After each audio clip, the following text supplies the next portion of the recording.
Oh, this is great. Watch. I think Jake covered this, but this is an amazing, like, progression. Yes.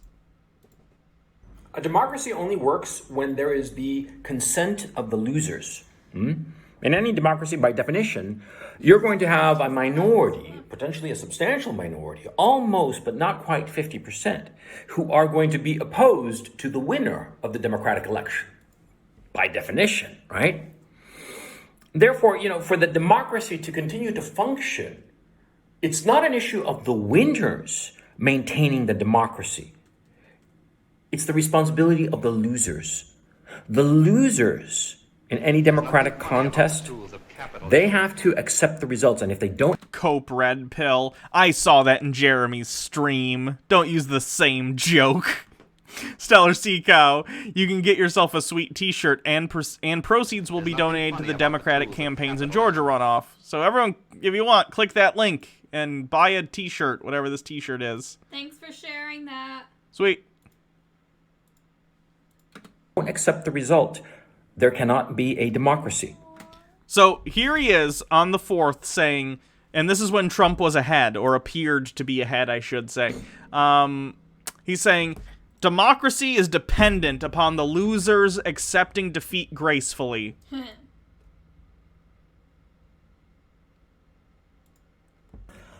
Good old Uncle Joe Stalin once said that it doesn't matter who votes. What matters is who counts the votes. Wise words from the old dictator. Look at all the states where they are stealing the election from Trump. So this is when things start to swing more towards Biden. He then goes on.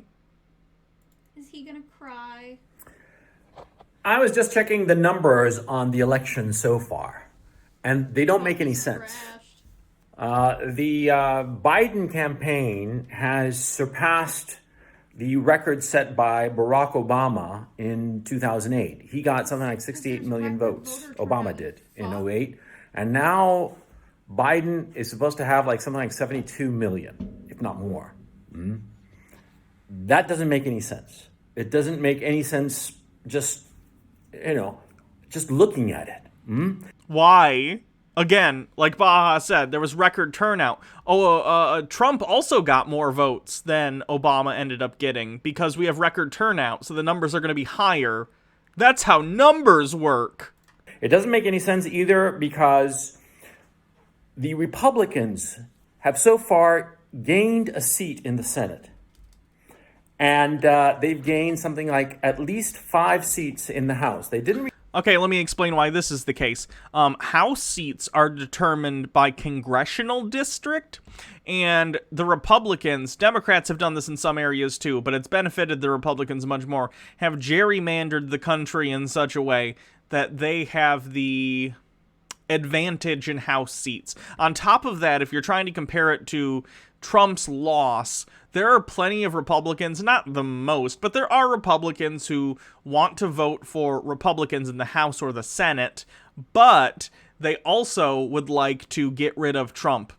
You guys know about these people, the never Trumper people. They still exist, and I think if anything, they've probably expanded over the last 4 years, especially considering Trump's terrible coronavirus response. Do you not get that there are people who are Republicans but don't like Trump? That's a thing. Retake the House, but they really dug into the Democrat majority. Also, a lot of the governorships and state legislatures and whatnot, they all went Republican. It doesn't make sense. I don't know enough about all the state legislature races to fact check that, for the record.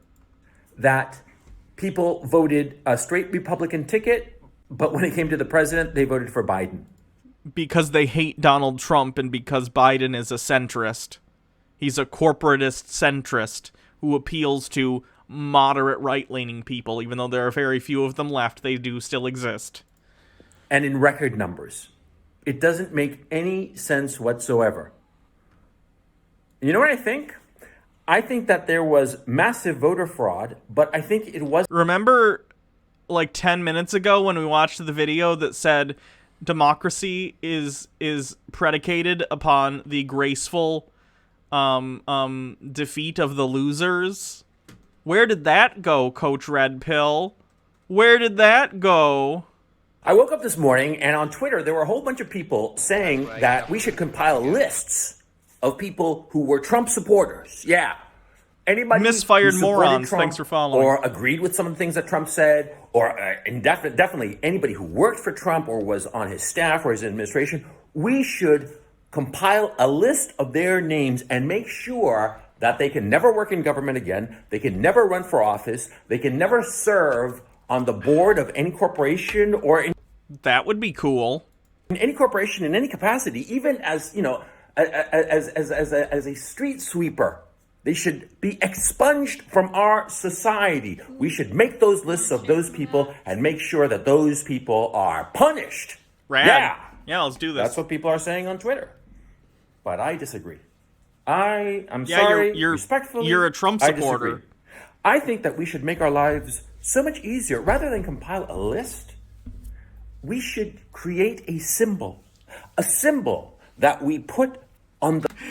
Me being blacklisted for being a fascist is the same as the Holocaust, right, folks? the clothes of those Trumpistas, those evil Trumpistas. A symbol that we put on their clothes, be it a jacket, a coat, a Doesn't he? shirt, Where's he a live? t-shirt. Hell, we should even get it tattooed on them. Yeah. What is with these right-wing people and moving to other countries? Tate's the same. Tate lives in... Tate might also live in Ukraine. No, he lives in Romania. Is it Romania? My bad. I only remember that because my good friend is from Romania.